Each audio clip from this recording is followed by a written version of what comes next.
মহান রব্বুল আলামিন বলেন, মুহাম্মাদুর রাসূলুল্লাহ। এটা কোরআন শরীফের অংশ বাক্য। আল্লাহ বলেন, মুহাম্মদ সাল্লাল্লাহু আলাইহি সাল্লাম আল্লাহর রাসূল। মুহাম্মদ সাল্লাল্লাহু তাআলা আলাইহি ওয়াসাল্লাম আল্লাহর রাসূল। বর্তমান সময় সোশ্যাল মিডিয়া জগতে এক শ্রেণীর মানুষ আদা জল খেয়ে কোমর বেঁধে ময়দানে নেমেছে নবীর মহান ব্যক্তিত্ব সম্পর্কে সমালোচনা করার মানুষে। যে নবীকে আল্লাহ সমগ্র সৃষ্টির পূর্বে নিজ নূর হতে সৃষ্টি করে নিজ নিকটে রেখে সর্বশেষে নূর এবং মানবের সমষ্টিতে সংমিশ্রণে একাত্রিতকরণে অতি মানব করে, মহামানব করে, অতুলনীয় মানব করে, উদাহরণহীন মানব করে, সর্বশ্রেষ্ঠ করে পৃথিবীতে প্রেরণ করেছেন। এ নবী ত্রুটিহীন, যে নবীর জীবনে কোনো ত্রুটি নেই, ত্রুটি মুক্ত, নিষ্পাপ, মাসুম, বেগুনাহ করে আল্লাহ পৃথিবীতে পাঠিয়েছেন। এই নবীর এক শ্রেণীর মানুষ ত্রুটি খুঁজতেছে, নবীর মহান ব্যক্তিত্বকে নিয়ে সমালোচনা করতেছে। আজিজানে মোহতারাম, আপনাদেরকে বলতে চাই, নবীর সম্মান বেশি না নামাজের সম্মান বেশি? একটু কথা বলতে হবে। নবী প্রথমে না নামাজ প্রথমে? একটু কথা বলেন না। কিছু আপনারা বলবেন, আমি কিছু বলবো, এই গভীর রাত্রিতে একটু টাইম পাস করব। নবী প্রথমে, নামাজ পরে। কেন? নবী হলেন ঈমান, নবী হলেন ঈমান, আর নামাজ হলো আমল। তাহলে বলুন, ঈমান প্রথমে না আমল প্রথমে? একটু কথা বলেন না, জোরে বলেন না। ঈমান প্রথমে, ঈমান আগে, আর আমল পরে। নবী হলেন ঈমান, লা ইলাহা ইল্লাল্লাহু মুহাম্মাদুর রাসূলুল্লাহ সাল্লাল্লাহু আলাইহি সাল্লাম। এটা আমাদের ইসলাম ধর্মের প্রথম কালেমা। এর বাংলা অনুবাদ, আল্লাহ ব্যতিরেকে অন্য কোন মাবুদ নেই, আর মুহাম্মদ সাল্লাল্লাহু তাআলা আলাইহি ওয়াসাল্লাম আল্লাহর রাসূল। আল্লাহ ও তার রাসূলকে মনে প্রাণে মেনে নেওয়ার নাম হলো ঈমান। ইকরারুম বিল লিসান ওয়া তাসদীকুম বিল কলব, জবানে স্বীকার করা আর দিলে বিশ্বাস করা। মুখে আপনাকে স্বীকার করতে হবে এবং অন্তরে বিশ্বাস করতে হবে, তবে আপনি মুমিন হতে পারবেন। তো নবী হলেন ঈমান, আর নামাজ হলো আমল। নবী হলেন ঈমান, রোজা হলো আমল। নবী হলেন ঈমান, হজ যাকাত হলো আমল। তাহলে ঈমান প্রথমে, আমল পরে। নবী প্রথমে, নামাজ পরে। নবী প্রথমে, রোজা পরে। নবী প্রথমে, হজ যাকাত পরে। আর একটু পরিষ্কার করে দিই, নামাজে নবী কেনেনি, নবী আমার নামাজ কেনেছেন। জি, নামাজে নবী কেনেনি, নবী আমার নামাজ কেনেছেন। রোজাতে নবী কেনেনি, নবী আমার রোজা কেনেছেন। হজ যাকাতে নবী কেনেনি, নবী আমার হজ যাকাত কেনেছেন। অর্থাৎ নবীকে পেয়েছি তাই নামাজ পেয়েছি, রোজা পেয়েছি, হজ যাকাত পেয়েছি, কোরআন পেয়েছি, আল্লাহকে পেয়েছি। ঠিক না বেঠিক? একটু জোরে বলেন না, ঠিক না বেঠিক? তাহলে নবীকে প্রথমে বুঝার প্রয়োজন আছে না নাই? আজকে ভ্রান্ত মতবাদ পোষণকারীগণ বলতেছে সুন্নি মৌলবীরা নামাজের কথা বলে না, রোজার কথা বলে না, হজ যাকাতের কথা বলে না, নবীর কথা বলে। আচ্ছা বলেন তো, সুন্নি ওলামায়ে কেরামগণ নামাজের কথা বলেন না বলেন না?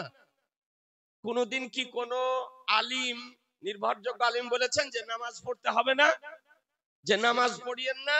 না। তবে তাদের হতে আমাদের ব্যবধান হলো যে আমরা প্রথমে নবীর কথা বলি আর পরে নামাজের কথা বলি। জি, এই জন্য যে নবী হলেন ঈমান আর নামাজ হলো আমল। জেনে রাখুন, যদি নামাজকে বুঝতে হয় প্রথমে নবীকে বুঝতে হবে, রোজাকে যদি বুঝতে হয় প্রথমে নবীকে বুঝতে হবে, যাকাতকে যদি বুঝতে হয় প্রথমে নবীকে বুঝতে হবে, হজকে যদি বুঝতে হয় প্রথমে নবীকে বুঝতে হবে, কোরআনকে যদি বুঝতে হয় প্রথমে নবীকে বুঝতে হবে, দ্বীন মাযহাবকে যদি বুঝতে হয় প্রথমে নবীকে বুঝতে হবে, ইসলামকে যদি বুঝতে হয় প্রথমে নবীকে বুঝতে হবে, সৃষ্টি জগৎকে যদি বুঝতে হয় কসম খোদার প্রথমে নবীকে বুঝতে হবে। নবীকে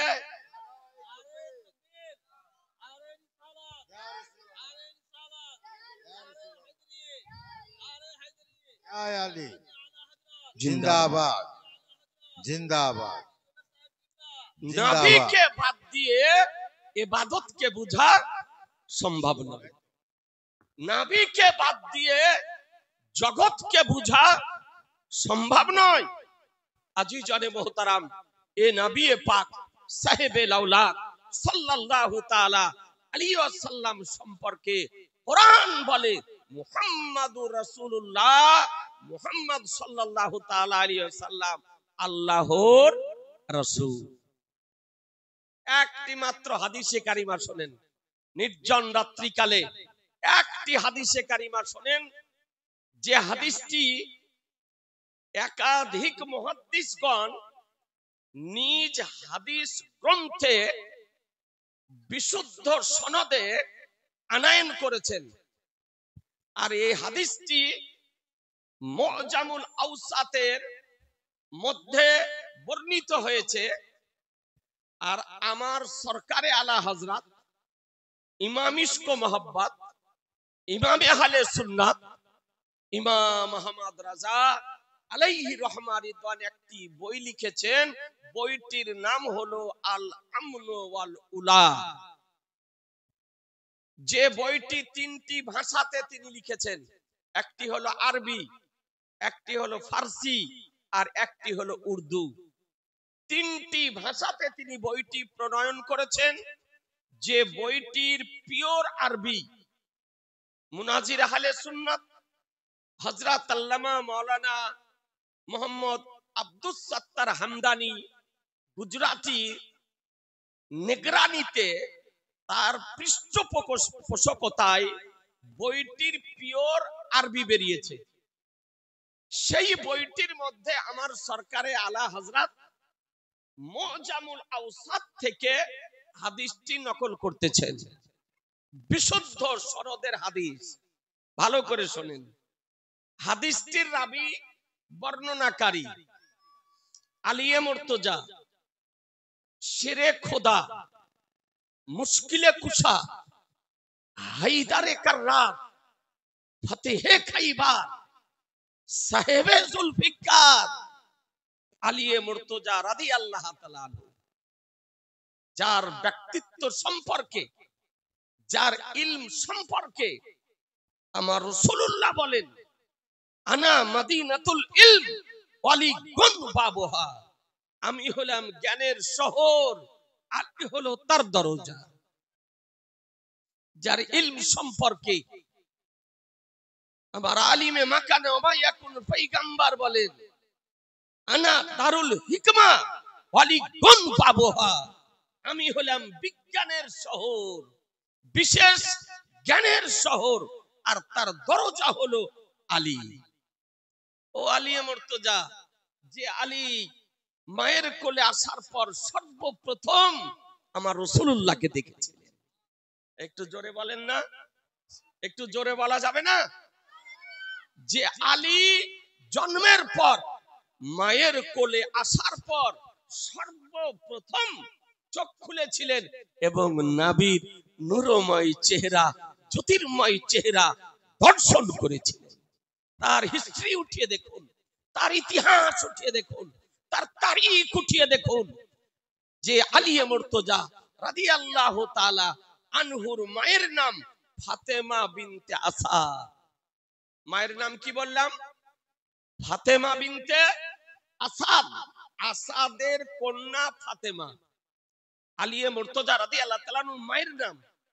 আর সহধর্মিনী বর্ধাঙ্গিনী ওয়াইফ বিবির নাম ফাতেমা বিনতে রাসূলুল্লাহ সাল্লাল্লাহু আলাইহি সাল্লাম। আমার রাসূলুল্লাহর কন্যা ফাতেমা হলো বিবি, আর মায়ের নামও ফাতেমা, আসাদের কন্যা ফাতেমা। তো ফাতেমা বিনতে আসাদ তিনি নিজেই বর্ণনা দিতেছেন। কোন ঐতিহাসিকগণ বলেছেন আহলুস সুন্নাত আল জামাতের আকাবির গণের মধ্যে আলিয়ে মুর্তজার জন্ম হলো কাবা ঘরের মধ্যে, আর কোন আকাবির গণ বলেছেন যে না, তার জন্ম হলো কাবার বাইরে। তো কাবার মধ্যে হোক অথবা কাবার বাইরে হোক, আলিয়ে মুর্তজা রাদিয়াল্লাহু তাআলা আনহু মায়ের কোলে আসলেন। মা ফাতেমা বিনতে আসাদ তিনি সন্তানের দিকে দেখতেছে। আপনারা জানেন যে প্রসবের কি ব্যথা, এটা একটা পুরুষ বলতে পারে না। প্রসবের যন্ত্রণার কথা একজন পুরুষ বলতে পারে না। জিজ্ঞাসা যদি করতে হয় একজন মাকে জিজ্ঞাসা করুন, জিজ্ঞাসা যদি করতে হয় একজন মহিলাকে জিজ্ঞাসা করুন, জিজ্ঞাসা যদি করতে হয় একজন নারীকে জিজ্ঞাসা করুন, যে একজন মহিলা বাচ্চা প্রসবের কালে মৃত্যুর সঙ্গে পাঞ্জা লড়তে থাকে, তার হৃদয় বিগলিত হয়ে চক্ষু দিয়ে অশ্রু প্রবাহিত হয়, আর ওই মা মনে করে যার দ্বিতীয় বাচ্চা নেব না, আর দ্বিতীয় বাচ্চা নেব না। কিন্তু বেরাদার, বাচ্চা যখন ভূমিষ্ঠ হয়ে যায়, বাচ্চা যখন প্রসবিত হয়ে যায়, বাচ্চা যখন পৃথিবীতে চলে আসে, মা বাচ্চার চেহারার দিকে লক্ষ্য করে, প্রসবের ব্যথাকে ভুলে যায়, বাচ্চার হাত মুখের দিকে লক্ষ্য করে, প্রসবের যন্ত্রণাকে ভুলে যায়, বাচ্চার বডির দিকে লক্ষ্য করে, প্রসবের ব্যথাকে ভুলে যায়। তখন মায়ের মুখে হাসি আসে। বুঝল ঠিক না বে ঠিক? জি, সব ভুলে যায় মা। সে বাচ্চা কালো হোক আর গোরো হোক, জি যেমনই বাচ্চা হোক, বড় লোকের ঘরের হোক আর গরিবের ঘরের হোক, বাচ্চা যখন পৃথিবীতে চলে আসে মা সব ভুলে যায়। মায়ের কথার মনে পড়ে না, কষ্টের কথা মনে পড়ে না, বেদনার কথা মনে পড়ে না, যন্ত্রণার কথা মনে পড়ে না। তখন বাচ্চাকে সিনার সঙ্গে লাগিয়ে নিয়ে জ্বলন্ত হৃদয়কে সান্ত্বনা দিতে থাকে মুসলমান। জি। তো ফাতেমা বিনতে আসাদের কোলে শেরে খোদা এসেছেন। মা দেখতেছেন বাচ্চার সব ভালো, বাচ্চার হাত ভালো, বাচ্চার বডি ভালো, বাচ্চার পা ভালো, বাচ্চার চেহারা ভালো, বাচ্চার মাথা ভালো, সব ভালো, কিন্তু বাচ্চা হলো জন্ম অন্ধ, বাচ্চা দৃষ্টিহীন, বাচ্চা জন্ম অন্ধ। মা বাচ্চার চোখকে খোলার বহু চেষ্টা করেন। একবার যদি ছেলে চোখ খুলে প্রাণ ভরে মায়ের চেহারা যদি দেখে নিতেন, তবে মায়ের জ্বলন্ত হৃদয়টি শান্ত হয়ে যেত। কিন্তু চরম চেষ্টা করলেন, যে চোখ কেন খুলে না। এ বেরাদার অনেক রকমের চেষ্টা করে ব্যর্থ হলেন। আলিয়ে মুর্তজা রাদিয়াল্লাহু তাআলা আনহু চোখ খুললেন না। মা বাচ্চার জন্য কাঁদছেন, ডুকরে ডুকরে কাঁদছেন। আজকে বাচ্চার সব ভালো, কিন্তু বাচ্চা হলো জন্ম অন্ধ, দৃষ্টিহীন। আর আপনারা জানেন, একজন জন্ম অন্ধ বাচ্চা যদি হয়, দৃষ্টিহীন বাচ্চা যদি হয়, তবে বাচ্চার জীবনের কোনো মূল্য নেই। আজকে মা বাচ্চার জন্য কাঁদতেছেন, টুকরে টুকরে কাঁদতেছেন। বাচ্চার সব ভালো, কিন্তু বাচ্চা দৃষ্টিহীন। এই দিকে আমার আনিসে বেকাসা সাইয়েদে কাউনো মাকা বেকাসু কে কাস বেসাহারু কে সাহারা বেচারু কে চারা করিবু কে হামি ইয়াতমি কাবালি শাফিউল মুদনাবিন রাহমাতুল লিল আলামিন। নিজ গৃহ থেকে দেখতেছেন আলী মায়ের কোলে চলে এসেছে, আলী মায়ের কোলে চলে এসেছেন। আমার নবী বাড়ি থেকে বেরিয়েছেন আলীকে দেখার জন্য, আলীকে দেখার জন্য নবী আমার বাড়ি থেকে বেরিয়েছেন। আসার পর ফাতেমা বিনতে আসাদ হচ্ছে আমার নবীর আপন চাচি, আপন চাচি, আবু তালেবের স্ত্রী আলী ইবনে আবি তালিব, অর্থাৎ আবু তালেবের পুত্র হচ্ছেন আলী মুর্তজা রাদিয়াল্লাহু তাআলা। এসে বলেন, চাচি তোমার বেটাকে দাও। সম্পর্কে কে হচ্ছে? আপন চাচাতো ভাই, আপন চাচাতো ভাই। বলে তোমার বাচ্চাকে দাও, তোমার বাচ্চাকে দেখার জন্য এসেছি।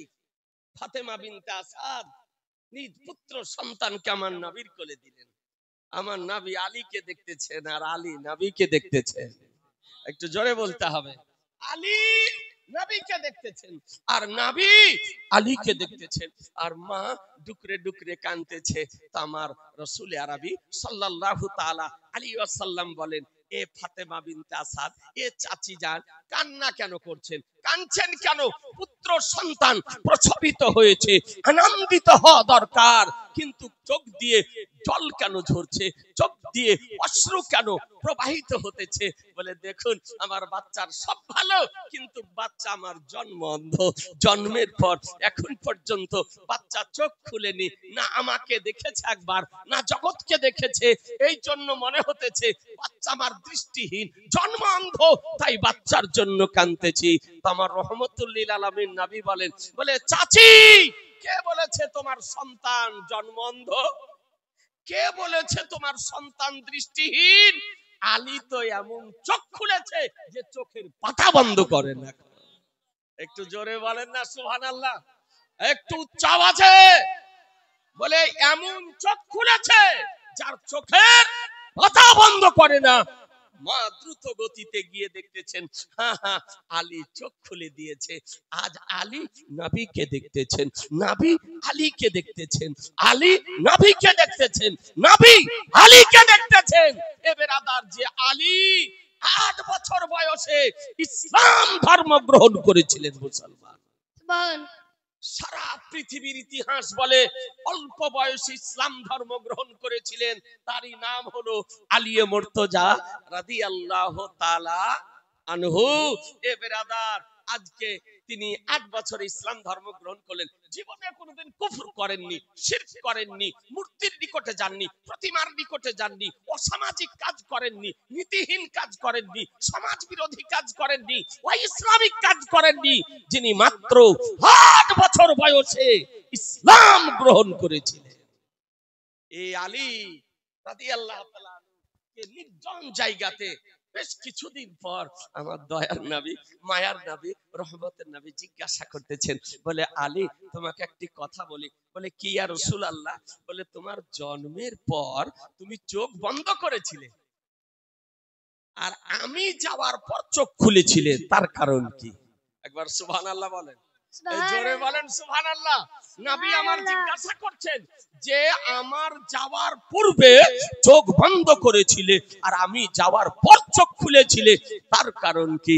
তালিয়ে মুর্তজা, শেরে খোদা, মুশকিলে কুশা, হায়দারে কাররার, ফাতেহে খাইবার, সাহেবে জুলফিকার আলিয়ে মুর্তজা রাদিয়াল্লাহু তাআলা আনহু তিনি বলেন, বলে ইয়া রাসূলুল্লাহ মায়ের পেটে অবস্থান কালে কসম করেছিলাম, বলে আল্লাহ পৃথিবীতে যদি যায় নবীকে আগে দেখবো, মাকে পরে দেখবো, নবীকে আগে দেখবো, পিতাকে পরে দেখবো, নবীকে আগে দেখবো, চাচাকে পরে দেখবো, নবীকে আগে দেখবো, কাবাকে পরে দেখবো, নবীকে আগে দেখবো, জান্নাতি পাথরকে পরে দেখবো। ইয়া রাসূলুল্লাহ নবীকে আগে দেখবো, জগৎকে পরে দেখবো, তাই চোখ বন্ধ করেছিলাম। আজিজানে মুহতারাম, ও আলিয়ে মুর্তজা রাদিয়াল্লাহু তাআলা আনহু যিনি জন্মের পর সর্বপ্রথম আমার নবীকে দেখেছেন, ওই আলী বলেন যে চোখ দিয়ে আমি নবীকে দেখেছি, ওই চোখ দিয়ে জীবনে কোনোদিন আমার গুপ্ত অঙ্গের দিকে আমি তাকিয়ে দেখিনি। যে এই চোখ দিয়ে আমি নবীকে দেখেছি, সেই চোখ দিয়ে কোনোদিন গোপন অঙ্গের দিকে দেখিনি। এ বেরাদার, তারই নাম হলো আলিয়ে মুর্তজা শেরে খোদা রাদিয়াল্লাহু তাআলা আনহু। তিনি হাদিস শরীফ বর্ণনা দিতেছেন। আমার তার মহান ব্যক্তিত্ব সম্পর্কে আলোচনার আজকে মূল উদ্দেশ্য নয়, তবে রাবির পরিচিতি হিসাবে সংক্ষিপ্ত আকারে তার মহান ব্যক্তিত্বের উপরে একটু আলোকপাত করলাম। এ বেরাদার ইসলাম, তার ব্যক্তিত্ব বিরল ব্যক্তিত্ব।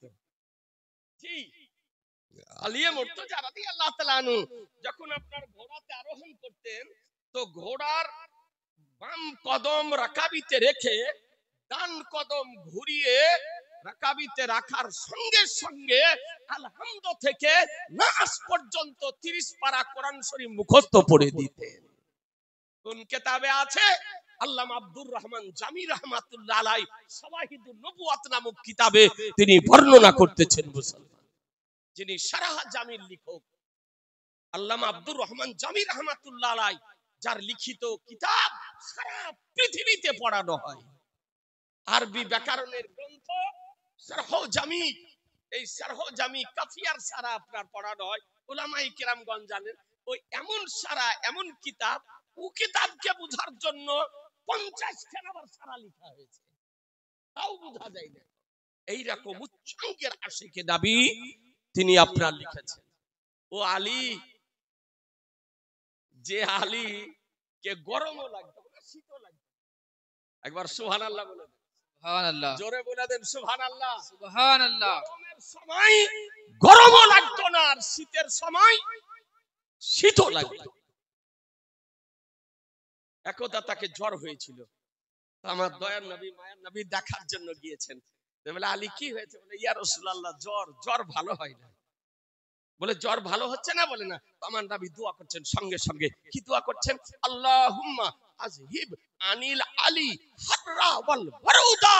বলে আল্লাহ আলীর দেহ থেকে ঠান্ডাকে দূর করে দাও, গরমকে দূর করে দাও। আপনারা জানেন, যখন আপনার জ্বর হয় তো কোন সময় গরম লাগে আর কোন সময় শীত লাগে, ঠান্ডা লাগে। তো আমার নবী দোয়া করছেন, আল্লাহ আলীর দেহ থেকে গরমকে দূর করে দাও, ঠান্ডাকে দূর করে দাও। আলিয়ে মুর্তজা বলেন, সঙ্গে সঙ্গে আমার শরীরের জ্বর ভালো হয়ে গিয়েছিল, আর সেই দিন থেকে আমাকে গরমও লাগতো না আর শীতও লাগতো না। বেরাদার আর ইসলাম, আলিয়ে মুর্তজা রাদিয়াল্লাহু তাআলা আনহু হাদিস শরীফ বর্ণনা দিচ্ছেন যে আমার দয়ার নবী, মায়ার নবী জীবনে কোনোদিন না শব্দ ব্যবহার করেননি, লা শব্দ ব্যবহার করেননি। কোন ব্যক্তি যদি আমার নবীর নিকটে কেউ কিছু চাইতো, ভালো করে শুনেন, গভীর রাত্রে হাদিস শরীফ বলতেছি, নবীর নিকটে কেউ কিছু যদি চাইতো, সওয়াল করতো, তো নবী যদি গ্রহণ করতেন তবে তাকে সেটা প্রদান করতেন, আর যদি নবী সেটা কবুল না করতেন তো নবী আমার চুপ থাকতেন, কিন্তু লা কোনোদিন ব্যবহার করেননি, না কোনোদিন ব্যবহার করেননি। অর্থাৎ নবীর বাহ্যিক 63 বছর জীবনে কোনোদিন নবুয়ত ঘোষণার পূর্বে বা নবুয়ত ঘোষণার পর নবী কোনোদিন আমার লা শব্দ ব্যবহার করেননি। মনে থাকবে এ নবীর শান, না শব্দ ব্যবহার করেন। তো আমার আলিয়ে মুর্তজা রাদিয়াল্লাহু তাআলা আমার নবীর পাশে বসে আছে। একজন আরবি এসেছে, আসার পর আমার নবীর নিকটে কিছু চাইছেন। তা আমার নবী পাক সাহেবে লাউলাক চুপ থাকলেন। আবার দ্বিতীয়বার চাইছেন, নবী আমার আবার চুপ থাকলেন। তৃতীয়বার যখন আরবি চেয়েছে তো আমার নবী জালালিতে চলে এসেছেন। আসার পর বলছেন, সাল ইয়া আরবি মাসিতা, হে আরবি তুমি চাও কি চাও, সাল তুমি চাও মাসিতা, তোমার যা ইচ্ছা তুমি চাও। নবীর কি পাওয়ার, নবীর কি ইখতিয়ার, নবীর কি অধিকার, আজকে নবী আমার বলতেছেন যা চাইবে তা তাই তোমাকে দেওয়া হবে। অর্থাৎ জমিনের যদি জিনিস চাও জমিনেরই দেওয়া হবে, আকাশের যদি চাও আকাশেরই দেওয়া হবে, জান্নাতের যদি চাও জান্নাতেরই দেওয়া হবে। অর্থাৎ তুমি যা চাইবে তোমাকে তাই দেওয়া হবে। সালমা সীতা, তুমি চাও কি চাও। তো আলিয়ে মুর্তজা রাদিয়াল্লাহু তাআলা আনহু বলে, উনি রস করতেছেন যে আজই নবীর নিকট থেকে জান্নাত চাইবে। বিরাট সুযোগ পেয়ে গিয়েছে, নাকি বলছেন বিরাট সুযোগ, তো নবীর নিকটেই জান্নাত চেয়ে নিবেন। আর নবী আমার জান্নাতের গ্যারান্টি দিয়ে দিবেন। নবী আমার জান্নাতের গ্যারান্টি দিতে পারেন না? পারেন না? একটু জোরে বলেন না পারেন না? পারেন না? পারেন। নবী আমার জান্নাতের গ্যারান্টি দিতে পারেন, নবী আমার জান্নাত ওয়াজিব করে দিতে পারেন, নবী আমার জান্নাতের সুসংবাদ দিতে পারেন। তাই তো আশারায়ে মুবাশশারার জীবদ্দশাতে নবী জান্নাতের সুসংবাদ দিয়েছেন। আবু বকর সিদ্দিক জান্নাতি, উমরে ফারুক জান্নাতি, উসমানে গানি জান্নাতি, আলিয়ে মুর্তজা জান্নাতি, ইমাম হাসান জান্নাতি, ইমাম হুসাইন জান্নাতি, উবাইদা ইবনে জাররাহ জান্নাতি। নবী আমার তাদের জীবদ্দশাতে জান্নাতের সুসংবাদ দিয়েছেন। মুসলমান জান্নাতের সুসংবাদ দিয়েছেন। হ্যাঁ হ্যাঁ, শুধু সুসংবাদ নয়, আল্লাহ যে নবীকে এমন পাওয়ার দিয়েছেন, নবী আমার জান্নাতকে বিক্রিও করতে পারে। বলে নবী কোনদিন জান্নাত বিক্রি করেছেন? বলে জি হ্যাঁ, নবী আমার দুবার জান্নাতকে বিক্রি করেছেন। আমার সরকারে আলা হযরত এই আল আমন ওয়াল উলা কিতাবের মধ্যে হাদিস নকল করতেছেন, ইস্তারা উসমান ইবনে আফফান মির রাসূলিল্লাহ সাল্লাল্লাহু তাআলা আলাইহি ওয়াসাল্লাম জান্নাতা মাররাতাইন। উসমান ইবনে আফফান আমার রাসূলুল্লাহর নিকট থেকে দুইবার জান্নাতকে ক্রয় করে নিয়েছেন, আর আমার রাসূলুল্লাহ দুবার জান্নাতকে বিক্রি করে দিয়েছেন। তো আলিয়ে মুর্তজা রাদিয়াল্লাহু তাআলা আনহু তিনি মনে মনে চিন্তা করছে, এই আরবি যত বড় সুযোগ পেয়েছে, আজ নবীর নিকটে জান্নাত চেয়ে নেবে। তো নবী আমার বলছে ভালো করে শোনেন, এ মা বোনেরা আপনারা ভালো করে শোনেন। তো আমার নবী বলছেন চাও।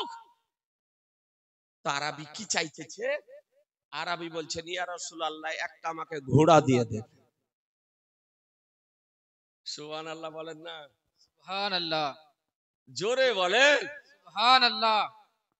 আলী কেন আলী দিয়ে দাও, দিয়ে দিলেন।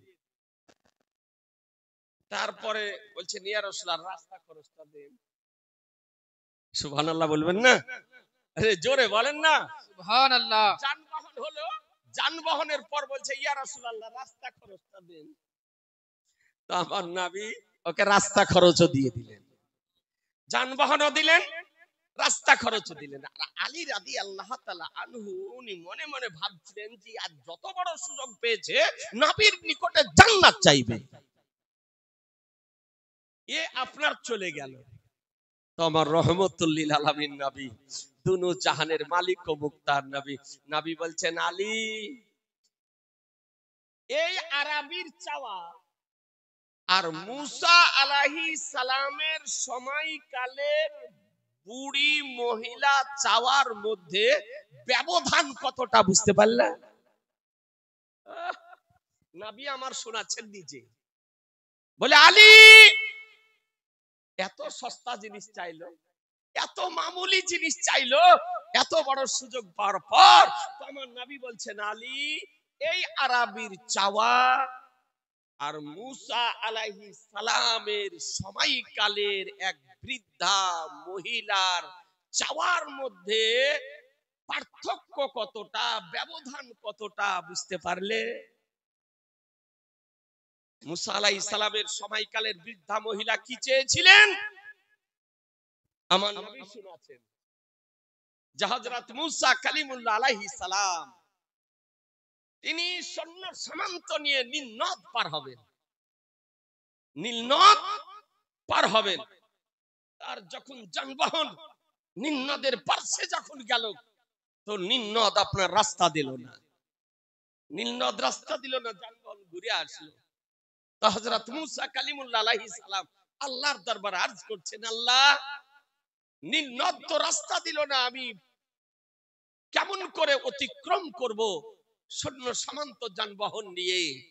তো রব্বুল আলামিন ইলহাম করলেন, হে মুসা, এই নীল নদের কিনারাতে ইউসুফ পয়গম্বরের কবর শরীফ আছে। কোন নবীর? এই জোরে বলেন, কোন নবীর? ইউসুফ পয়গম্বরের, ইউসুফ নবীর কবর শরীফ আছে। তার পবিত্র দেহটাকে সঙ্গে উঠিয়ে নাও, তোমাকে রাস্তা দিয়ে দিবে। দেহটা উঠিয়ে নাও, রাস্তা দিয়ে। কত বছর পূর্বে হযরত ইউসুফ আলাইহিস সালাম ইন্তিকাল করেছেন। তিনি যখন ইন্তিকাল করেন, ইন্তিকালের পর তার কবর শরীফ কোথায় হবে এই নিয়ে তার মান্যকারীদের মধ্যে দ্বিমত হয়েছিল। নীল নদের এই পারের যারা ব্যক্তি ছিলেন, তারা বললেন যে ইউসুফ আলাইহিস সালামের মাজার শরীফ আমরা নীল নদের এপারেই বানাবো, কারণ তার মাজার শরীফ যদি থাকে তার ওসিলাতে আজকে আমাদের ফসল ভালো উৎপন্ন হবে। নীল নদের ওপারের যারা মানুষ ছিল, তারা বলল না, ইউসুফ আলাইহিস সালামের মাজার আমাদের নীল নদের এই পারে বানাবো, যে তার দ্বারাতে আমাদের দেশে ফসল পানি ভালো উৎপন্ন হবে। দ্বিমত দেখা দিল। শেষ পর্যন্ত পুনরাবৃত্তি এসেছে, শেষ পর্যন্ত ফাইনাল হলো যে এই নদীতেই রেখে দাও। একটা সঙ্গে মারমার পাথরের সিন্দুক তৈরি করে সেই সিন্দুকের মধ্যে রেখে হযরত ইউসুফ আলাইহিস সালামকে নীল নদের তীরে রাখা হয়েছিল মুসলমান।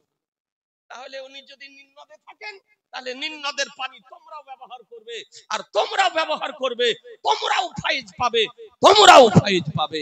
বেরাদার, তার মানে সেই সময়ের যারা নবী মান্যকারী ছিলেন, তাদেরও আকীদা ছিল যে নবীগণের ইন্তিকালের পরও তাদের দ্বারা ফায়েজ পাওয়া যায়। কথা বুঝে নিলেন? তাহলে আমাদের আকীদা কোনো নতুন আকীদা নয়, আমাদের বিশ্বাস কোনো নতুন বিশ্বাস নয়, এটা যুগ যুগ ধরে চলে আসছে। শেষ পর্যন্ত কি করলেন? হযরত ইউসুফ আলাইহিস সালামের ইন্তিকালের পর ওই সঙ্গে মারমার পাথরের সিন্দুক তৈরি করে নীল নদের কিনারাতে আপনার তাকে দাফন করে দাও, তার কবর শরীফ হয়ে গেল। আর একটি রিওয়ায়েতে এসেছে যে ফাইনাল তারা করলো যে তোমাদের নদীর কিনারাতে 1 বছর রাখবে, আর আমরা উঠিয়ে নিয়ে যে আমাদের নদীর কিনারাতে 1 বছর রাখবে। হযরত মুসা কালিমুল্লাহ আলাইহিস সালামকে আল্লাহ নির্দেশ দিলেন যে ইউসুফ নবীর দেহকে উঠিয়ে নাও, তোমাকে রাস্তা দিয়ে দিল। এখন কোন জায়গাতে মাজার শরীফটি আছে, তার পবিত্র দেহ আছে, এটা তো জানা নাই। তো হযরত মুসা আলাইহিস সালাম নদীর ধার ধরে হাঁটতে আরম্ভ করলেন। একবার সুবহানাল্লাহ বলে দেন, জোরে বলেন সুবহানাল্লাহ। সুবহানাল্লাহ। আরো কয়েকজন সাথী আপনার হাঁটতেছিলেন, তো দেখছেন দূরে, একটু দূরে একজন বৃদ্ধা মহিলা বসে আছে। ওই নদীর নদের কিনারাতে একজন বৃদ্ধা মহিলা বসে আছে। তো হযরত মূসা কালিমুল্লাহ আলাইহিস সালাম ধীরে ধীরে ওই মহিলার কাছে গিয়ে উপস্থিত হলেন। তো মহিলা জিজ্ঞাসা করছেন যে আপনারা কি কিছু খুঁজছেন? আপনাদের কিছু কি হারিয়ে গিয়েছে? মনে হচ্ছে যে আপনারা কিছু খুঁজছেন। বলে দেখো কিছু হারিয়ে যায়নি, তবে আমরা খুঁজছি। বলে কি? বলে এই এরিয়াতে ইউসুফ আলাইহিস সালামের কবর শরীফ কোথায় আছে, তাই তার কবরটা খুঁজতেছি। এ সম্পর্কে কি তুমি কিছু জানো যে কোন জায়গাতে ইউসুফ আলাইহিস সালামের কবর শরীফ? তো ওই বৃদ্ধা মহিলা বলতেছেন হ্যাঁ জানি, আমি দেখিয়ে দিতে পারি। কোন জায়গাতে ইউসুফ আলাইহিস সালামের কবর শরীফ আছে নীল নদের কিনারাতে আমি দেখিয়ে দিতে পারি। তো হযরত মূসা আলাইহিস সালাম বললেন দেখিয়ে দাও, কোন জায়গাতে আছে দেখাও। তো বৃদ্ধা মহিলা বলছেন এমনি দেখাবো না। সুবহানাল্লাহ বলেন, জোরে বলেন সুবহানাল্লাহ। বলছে এমনি দেখাবো না। বলে কি? বলে আমি যা চাইবো তা যদি দিতে পারেন তাহলে দেখাবো, না হলে দেখাবো না। তো হযরত মূসা কালিমুল্লাহ আলাইহিস সালাম আল্লাহর নবী জালিলুল কদর পয়গম্বর জি মূসা কালিমুল্লাহ আলাইহিস সালাম তিনি বললেন বুড়ি কি চাও? চাও। এই বুড়ি বুদ্ধিমতা বুড়ি, জ্ঞানী বুড়ি। বুড়ি বলছেন যে আপনাকে আমাকে জান্নাতের গ্যারান্টি দিতে হবে। জোরে বলেন সুবহানাল্লাহ। সুবহানাল্লাহ। উচ্চ আওয়াজে একবার সুবহানাল্লাহ বলেন। সুবহানাল্লাহ। মূসা কালিমুল্লাহ আলাইহিস সালামের জামানার বুড়ি বলতেছে আপনাকে দেখাতে পারি, তবে আমার প্রথম শর্ত হলো আমাকে জান্নাতের গ্যারান্টি দিতে হবে। যে আমাকে দেন জান্নাতের গ্যারান্টি, আমি জান্নাতে যাব। তো হযরত মূসা আলাইহিস সালাম বলে যাও তোমার জান্নাতের গ্যারান্টি দিয়ে দিলাম, যাও জান্নাতে যাবে, জান্নাতের গ্যারান্টি।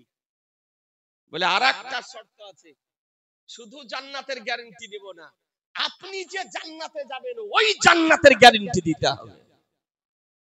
জান্নাত কয়টি? হ্যাঁ 8টি। এটাও তো কমসে কম মুখস্থ করে রাখা দরকার। জাহান্নাম 7টি আর জান্নাত 8টি। মা বোনেরা ভালো করে মুখস্থ করে নেন, জাহান্নাম 7টি আর জান্নাত 8টি। তো বৃদ্ধা মহিলা ওই রমণী বলতেছে যে সে জান্নাতের গ্যারান্টি দিলে নেব না, যে জান্নাত আল্লাহ আপনাকে দিবে ওই জান্নাতের আমাকে গ্যারান্টি দিতে হবে। হযরত মূসা আলাইহিস সালাম বলে ওটা বাদ দিয়ে দাও, ওটা বাদ দিয়ে দাও। কোন জান্নাত আল্লাহ আমাকে দিবে এটা আল্লাহর ব্যাপার, তোমাকে জান্নাতের গ্যারান্টি দিতেছি, আমাকে আল্লাহ যে জান্নাত দিবে সে জান্নাতের গ্যারান্টি চাই না। বলে তাহলে হবে না, তাহলে হবে না, আমি যে সে জান্নাতে যাব না, আপনি যে জান্নাতে যাবেন সেই জান্নাত আমি যেতে চাই। হযরত মূসা আলাইহিস সালাম চিন্তা করতে লাগলেন, রব্বুল আলামিন ইলহাম করলেন হে মূসা তোমার গ্যারান্টি দিতে অসুবিধা কি? আমি রব্বুল আলামিন তোমাকে যে জান্নাত দিব ওই জান্নাত বুড়িকেও দিব, জান্নাতের গ্যারান্টি দিয়ে দাও। হযরত মূসা কালিমুল্লাহ আলাইহিস সালাম বলেন বুড়ি তোমাকে আমাকে আল্লাহ যে জান্নাত দেবেন সেই জান্নাতের গ্যারান্টি দিলাম। এ বেরাদার তোমার রাসূলুল্লাহ বলতেছেন ওই মূসা আলাইহিস সালামের সময়কালের বৃদ্ধা মহিলার চাওয়া আর এই আরবীর চাওয়ার মধ্যে পার্থক্য কি? ইনাবের নিকে আজকে একটা যানবাহন চাইলো, রাস্তা খরচ চাইলো, আর ও বৃদ্ধা মহিলা মূসা আলাইহিস সালামের নিকটে তার জান্নাতের গ্যারান্টি চাইলো। আজকে তার হযরত ইউসুফ আলাইহিস সালামের কবর শরীফ দেখিয়ে দেওয়া হলো। হযরত মূসা আলাইহিস সালাম কবর শরীফ থেকে উঠাতেছেন সঙ্গে মারমারের সিন্দুক হতে, কসম খোদার মনে হতেছে এখন ইন্তিকাল করলেন, অর্থাৎ যেমন পূর্বে ছিলেন এক চুল পরিমাণে তার শরীরের মধ্যে পার্থক্য আছে রে মুসলমান। শরীরের মধ্যে কোনো পার্থক্য আসেনি, পানির মধ্যে বাক্স পাথরের, আর তার মধ্যে তিনি অবস্থান করতেছেন, শরীর যেমন কার তেমনি হয়ে আছে। ব্রাদারান ইসলাম, তাহলে এর রিওয়ায়াত থেকে বুঝা কি গেল? বাস্তবে প্রমাণিত হলো যে নবীগণের দেহ গলে না, নবীগণের দেহ নষ্ট হয় না, নবীগণের দেহ আপনার মাটিতে খেতে পারে না। এটাই আহলুস সুন্নাত ওয়াল জামাতের আকীদা। কথা বুঝা গেল? জি, ইউসুফ আলাইহিস সালাম কতদিন পূর্বে ইন্তিকাল করেছেন, অথচ তার দেহ নষ্ট হয়নি। অক্ষত অবস্থায় তার পবিত্র দেহ আপনার রয়েছে। এ বেরাদার, নবীগণ জীবিত না মৃত? জীবিত। জোরে বলা যাবে না? জীবিত। আর একটু জোরে। জীবিত। জীবিত। নবীগণের ইন্তিকালের পর দেহ নষ্ট হয় না, মাটিতে খেতে পারে না। নবীগণ ইন্তিকাল করেন কতটুকু সময়ের জন্য? তো বলা হয়েছে এক আন, এক মুহূর্তের জন্য ইন্তিকাল করেন। এ বেরাদার, এক আন কাকে বলা হয়? আমি কথা বলছি, একটি কথা বলার পর দ্বিতীয় যে কথাটি বলছি, এই দুটি কথার মধ্যে যতটুকু ব্যবধান, যতটুকু সময়, এতটুকু সময়কে বলা হয় এক আন। নবীগণ ইন্তিকাল করার পূর্বে যেমন ছিলেন, ইন্তিকাল করার পরেও তেমন থাকেন। এ বেরাদার ইসলাম, এই জন্য বলা হয়েছে লা ফারকা লা ফারকা লাহুম ফি হালাইনে, তাদের দুই অবস্থার মধ্যে কোনো পার্থক্য নেই। কাবলাল মাউত ওয়া বাদাল মাউত, ইন্তিকাল করার পূর্বে যেমন থাকেন, ইন্তিকাল করার পরেও তেমনই থাকেন মুসলমান। এটা আহলুস সুন্নাত ওয়াল জামাতের আকীদা। হানাফি, ভালো করে শুনেন, হানাফি, শাফি, মালিকি, হাম্বলি, চার মাযহাব মান্যকারীদের আকীদা যে নবীগণ জীবিত। নবীগণ, জোরে বলেন না, একটু হাত তুলে বলেন তো নবীগণ, দুই হাত তুলে বলেন নবীগণ জীবিত। জীবিত। এটা আহলুস সুন্নাত ওয়াল জামাতের আকীদা।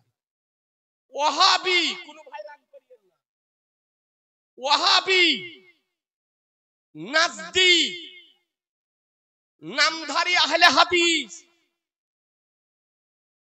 গায়র মুকাল্লিদ, লামাযহাবি, দেওবন্দি, তাবলিগি, জামাতি, এ সমস্ত ভ্রান্ত মতবাদ পোষণকারীদের আকীদা যে নবী মরে মাটির সঙ্গে মিশে গিয়েছে। নাউজুবিল্লাহ, জোরে বলে নাউজুবিল্লাহ। নাউজুবিল্লাহ। এই দলগুলির ভারতীয় নেতা, ভারতীয় গুরু, এই দলগুলির জন্মদাতা, তার নাম হলো ইসমাইল দেহলভী। বাড়ি তার দিল্লিতে।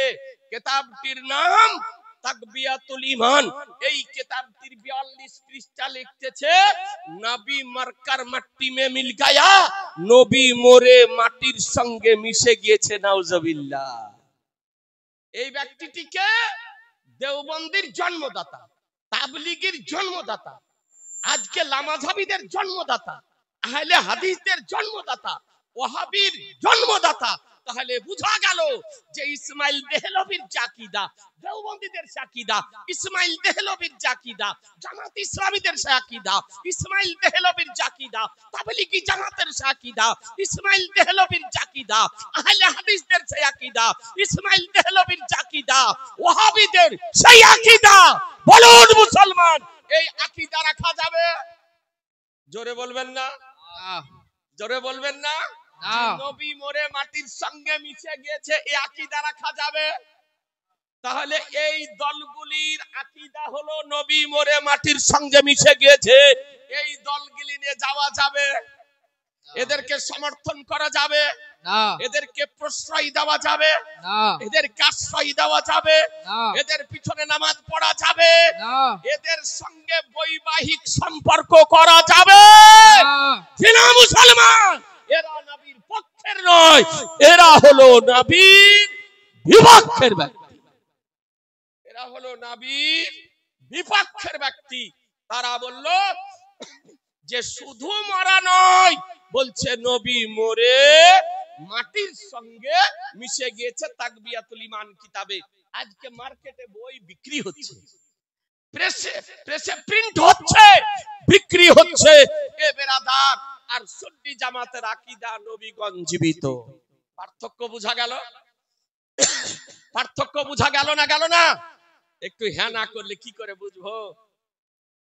সুন্নি জামাতের আকীদা কিয়াম করা যায়, ওয়াহাবি আহলে হাদিস দেওবন্দীদের আকীদা কিয়াম করা না যায়, হারাম। সুন্নি জামাতের আকীদা মিলাদ শরীফ করা যায়, দেওবন্দি ওয়াহাবি গায়র মুকাল্লিদ লামাযহাবিদের আকীদা মিলাদ করা না জায়েজ, বেদাত ও হারাম। সুন্নি জামাতের আকীদা 12ই রবিউল আউয়াল ঈদে মিলাদুন নবী পালন করা যায়, নবীর আগমনের খুশিতে জুলুস মিছিল বের করা যায়, বাড়ি ঘর মসজিদ মাদ্রাসা আলোকিত করা যায়, ইসলামিক পতাকা উত্তোলন করা যায়। দেওবন্দি ওয়াহাবি আহলে হাদিস দের আকীদা এগুলি সব নাজায়েজ, বেদাত ও হারাম। পার্থক্য বুঝতে পারছেন? সুন্নি জামাতের বিশ্বাস যে ইসালে সওয়াব করা যায়, মৃত ব্যক্তির উদ্দেশ্যে তিজা চাহরাম চাল্লিশা করা, কুলখানি করা, ফাতিহা খানি করা, কালেমা খানি করা জায়েজ, মুস্তাহাব, মুস্তাহাসান। ওয়াহাবি গায়র মুকাল্লিদ আহলে হাদিস দেওবন্দীদের আকীদা যেগুলি করা নাজায়েজ, বেদাত ও হারাম। সুন্নি জামাতের বিশ্বাস নবীর নাম শুনে চোখে চুমা দেওয়া জায়েজ, মুস্তাহাব ও মুস্তাহাসান। এ ওয়াহাবি দেওবন্দি আহলে হাদিসদের আকীদা নবীর নাম শুনে চোখে চুমা দেওয়া নাজায়েজ ও বেদাত ও হারাম। এ বেরাদার ইসলাম, সুন্নি জামাতের আকীদা নবী ইলমে গায়ব জানেন, ওয়াহাবি দেওবন্দি আহলে হাদিসদের আকীদা নবী ইলমে গায়ব জানেন না। সুন্নি জামাতের আকীদা নবী খোদার নূরে তৈরি, দেওবন্দি ওয়াহাবি লামাযহাবিদের আকীদা নবী হলেন মানব, নবী হলেন মানুষ, আমাদের মতন মানুষ। বেরাদার সুন্নি জামাতের আকীদা নবী হাজির ও নাজির। আজকে দেওবন্দি ওয়াহাবি লামাযহাবি আহলে হাদিসদের আকীদা নবী হাজির ও নাজির নয়। সুন্নি জামাতের আকীদা নবী শাফাআতকারী। আজকে ওয়াহাবি লামাযহাবি গায়র মুকাল্লিদের আকীদা নবী শাফাআতকারী নয়। সুন্নি জামাতের আকীদা নবীর ওসিলা দিয়ে খোদার দরবারে দোয়া করা যায়। দেওবন্দি লামাযহাবি ওয়াহাবিদের আকীদা নবীর ওসিলা দিয়ে দোয়া করা না জায়েজ ও হারাম। পার্থক্য বুঝতে পারলেন? বুঝা গেল? জি। এরপরে এই দলগুলি নিয়ে যাওয়া যাবে, সমর্থন করা চলবে। কোন ভাই যদি ভুলবশত এই দলগুলি নিয়ে গিয়ে যদি থাকেন, আপনাদেরকে আজ মেসেজ দিতে চাই, পয়গাম দিতে চাই, বার্তা দিতে চাই যে এখনো তওবার দরজা খোলা আছে। আজকে ভ্রান্ত মতবাদ ত্যাগ করে মুক্তি যদি পেতে চান, শান্তি যদি পেতে চান, পরিত্রাণ যদি পেতে চান, নাজাত যদি পেতে চান, দেখুন আহলুস সুন্নাত ওয়াল জামাতের প্ল্যাটফর্মে ফিরে আসুন মুসলমান। কি বলছেন? এ বেরাদার, আপনাদেরকে বলি আমাদের আকীদা নতুন কোন আকীদা নয়। আমাদের আকীদার পিছনে কোরআন, হাদিস, ইজমা, কিয়াস থেকে অগণিত দলিল সমূহ রয়েছে। তাহলে আকীদার পার্থক্য বুঝলেন? এবার আপনাকে একটা দলিল দিই যে আমাদের নবী জীবিত, নবীগণের দেহ মাটিতে খায় না, মাটিতে স্পর্শ করতে পারে না, এটা কোন হাদিস শরীফে আছে না নাই? আপনাদের ঈমান জীবিত করার মানুষ একটা হাদিস শরীফ শোনাবো, একটা হাদিস শরীফ। ব্রাদারান ইসলাম, জোরে বলছেন না যে? সবাই বললে গা শোনাবো, শোনাবো, শোনাবো। আপনাকে বলি ব্রাদারান ইসলাম, দেখুন হাদিসটি। আজ এমন ভুইফোড় বক্তা বেরিয়েছে সোশ্যাল মিডিয়াতে, এই বাংলাদেশে একজন হারামখোর বেরিয়েছে, বলছে জিন্দা নবীকে তালাক দিলেন। নাউজুবিল্লাহ। বলছে জিন্দা নবীকে তালাক দিলাম। ই মুসলমান হবে? হ্যাঁ, ই আবু জাহালের দলের লোক, ইহুদি খ্রিস্টানদের চোর। বলছে জিন্দা নবীকে তালাক তালাক দিলাম, এইরকম লোককে যদি পাওয়া যায় জুতো দিয়ে আপ্যায়ন করবেন না করবেন না? আর বাঁকা পাতাকে আপনার সোজা করে একবার বল দেখি কতখানি হিম্মত। সামনাসামনি বলছে জিন্দা নবীকে তালাক দিলেন। আজি জানে মোহতারাম, তারপরে এক খবিশ বেরিয়েছে মারদুদ মালাউন, বলছে যে মাজারের মুরুগের মাংস খাওয়া অপেক্ষা শুকুরের মাংস খাওয়া ভালো। নাউজুবিল্লাহ। এই মুরুগের মাংস খাওয়ার যায় না শুকুরের মাংস খাওয়ার যায়? ই হলো এই শুকুরের মাংস খাওয়ার জাতের লোক, এই জন্য বলছে যে শুকুরের মাংস খাওয়া ভালো।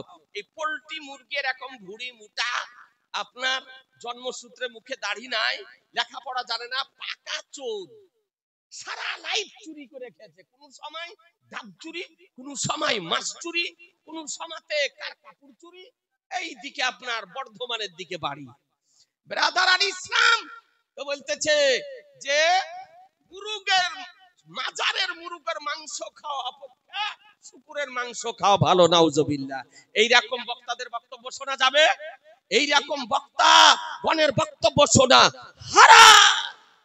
এই জন্য সোশ্যাল মিডিয়াতে বক্তব্য যদি শোনেন, ইউটিউবে যদি বক্তব্য শোনেন, ফেসবুকে যদি বক্তব্য শোনেন, তো যাচাই বাছাই করে বক্তব্য শুনবেন যে ও সুন্নি বক্তা না চুন্নি বক্তা, ও সুন্নি বক্তা না ওয়াহাবি বক্তা।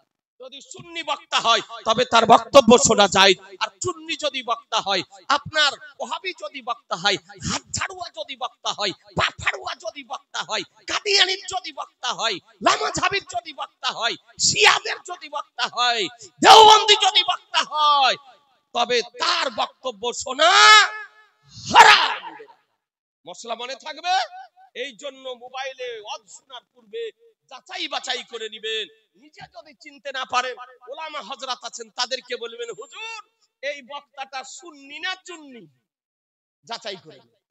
যে সুন্নি যদি হয় তবে শোনেন, আর চুন্নি যদি হয় তবে তার বক্তব্য শুনিয়েন না।